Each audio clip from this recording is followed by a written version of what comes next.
Hello, मी प्राजक्ता आणि आज महाशिवरात्रीनिमित्त महादेवाचं दर्शन घ्यायचं म्हणून घरातनं बाहेर पडलो. सगळ्यात पहिल्यांदा लोंगे येथे असलेल्या ह्या महादेव मंदिरात थांबलो. इथे दर्शन घेतलं आणि इथलं दर्शन घेऊन सरळ पुढे गेल्यानंतर साखरेच्या बरोबर रोडलाच हे महादेवाचं मंदिर दिसलं.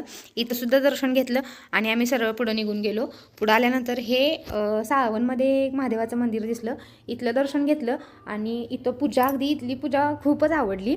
त्यानंतर सावनच्या बरोबर रोडच्या थोडं आत आहे मंदिर. इथलं मंदिरसुद्धा छान होतं. इथं सुद्धा दर्शन घेतलं हे आणि त्यानंतर पुढे आल्यानंतर हे मंदिरमधलं मंदिर आहे महादेवाचं. इथलं दर्शन घेऊन सरळ पुढं आलो. हे आहे खोकुर्ले येथील नरसोबाचं मंदिर. इथलं दर्शन घेऊन सरळ रामलिंगच्या दिशेने निघालो.